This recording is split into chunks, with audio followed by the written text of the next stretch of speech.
your vote. A quick rundown of the latest from the political world this morning. GOP presidential candidate Ben Carson is standing by some controversial comments, and fellow candidate Donald Trump is coming to his defense. Carson is not backing down from his comments about the massacre at the community college in Oregon, saying he wouldn't just stand there. He said he would rush the shooter. From the indications that I got, they did not rush the shooter. The shooter can only shoot one person at a time. He cannot shoot a whole group of people. Now, what Carson didn't seem to know was about Chris Mintz, the Army veteran who did rush the shooter and saved lives, although he was shot 7 times. Now Carson is getting support from his top rival, Donald Trump. Ben Carson was treated, frankly, I thought he was treated very unfairly. Trump will rally on the Vegas Strip. He owns a luxury hotel that has windows lined with, get this, 24-karat gold. That's a stark difference from the other candidate who will be there, Senator Marco Rubio. When he was a boy, his mother worked on the Strip as a hotel maid. On a lighter night, Donald Trump's hat and slogan, "Make America Great Again," gets a lot of attention. Coming up in the 5:30 half hour, a new twist on his famous hat. In other political news this morning, Hillary Clinton breaking with President Obama on a controversial issue as she battles to hold on to her lead as Joe Biden is back into the news. This morning, Hillary Clinton is opposing one of President Obama's top priorities, a political flip-flop on his 12-nation trade pact and the Trans-Pacific Partnership, which she once backed as Secretary of State.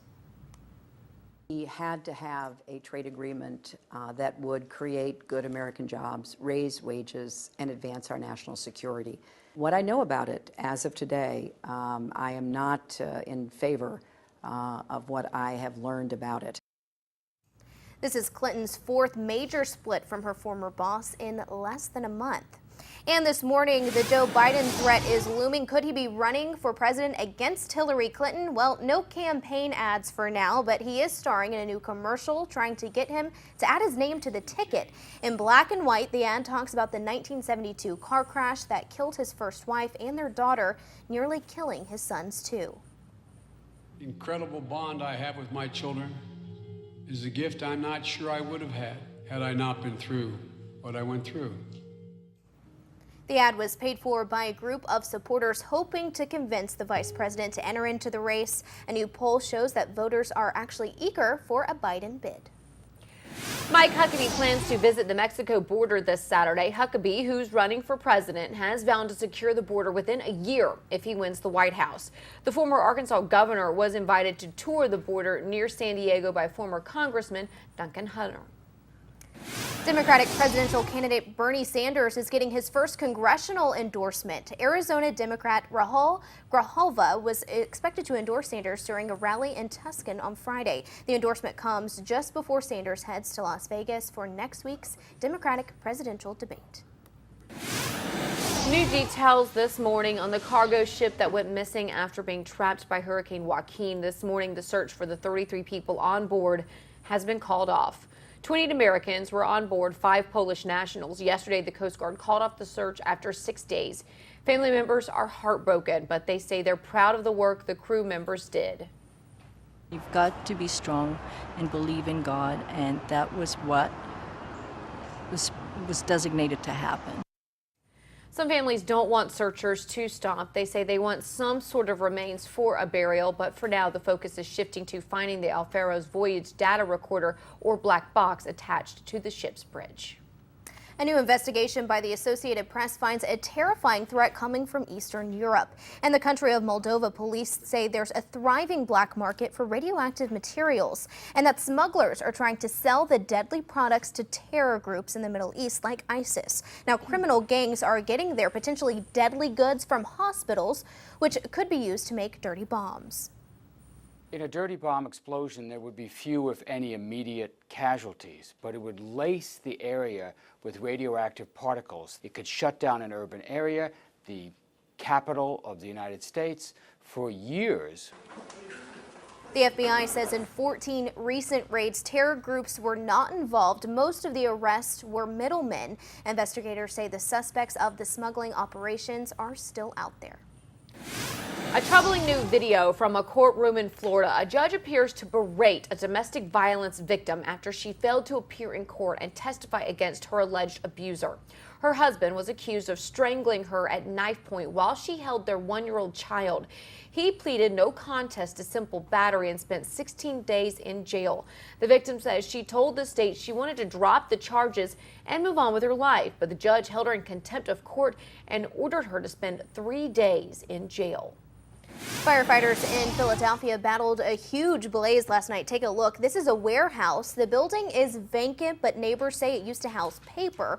The fire is now under control. No injuries have been reported.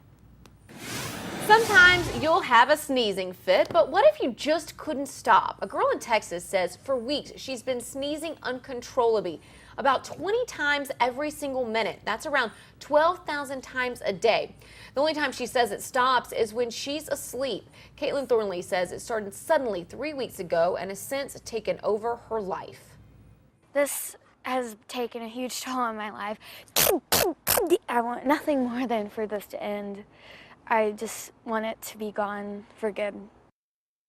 Doctors say they have ruled out allergies and viruses as they continue looking for answers. They've given the 7th grader medication to treat short, involuntary, repetitive movements called tics. Well, there is a debate over whether pregnant women can enjoy an occasional glass of wine. Is it safe? It looks like doctors, well, they may not always agree. This week in the prestigious journal BMJ, medical experts argue both sides of the issue. On one side, doctors are saying it's better to be safe, urging women to avoid all alcohol while pregnant. But in other cases, some experts are suggesting that women should make their own decision and that an occasional drink in later trimesters just might be okay. This isn't just some little history lesson turned wrong. This is our children's lives. A Tennessee mother says her child is being brainwashed by a history lesson on the Islamic culture, but state school officials say it's part of the curriculum. Now, Jessica Mercer says as a Christian, she doesn't want her child learning about the Islamic Quran in history class because it goes against her beliefs. State school officials say the current curriculum was developed by a committee of teachers, but parents will soon have an opportunity to give feedback. WAY 31's Andy Devine spoke with that mother and school officials.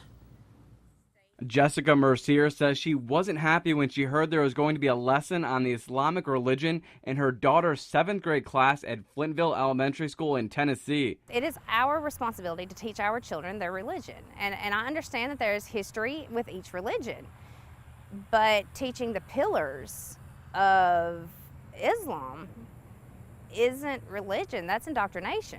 That's why Mercier decided to pull her daughter out of history class for 3 days while the lessons were being taught. The State Board of Education has a section in its curriculum standards on the Islamic world. Trace the origins of Islam and the life and teachings of Muhammad, including Islam's historical connections to Judaism and Christianity. Chairman of the Tennessee Board of Education, B. Fielding Ralston, defended the use of the curriculum in an editorial saying all major religions are covered in historical context. State officials say it's up to the local school districts to decide how the topics are taught and for what length of time. Lincoln County School District Superintendent Dr. Wanda Shelton says she doesn't know how those lesson plans on Islam were taught by that specific teacher, but insisted the subject is taught from a historical perspective. Mercier is just worried the teachings could influence the students. Something in there will click in their head and they'll go, well, that part of it kind of made sense. And then they start questioning, well, wait a minute, why is my mom's religion the right religion? And that's what I fear for children who can't differentiate or who question their religions already. State school officials say a review website for social sciences will be available for parents in January to give any feedback. Then the board will review the standards and see if any changes need to be made. We looked at 7th grade history standards in Alabama and did not see any Islam mentioned anywhere there. However, some teachers tell us it is taught in the 8th grade.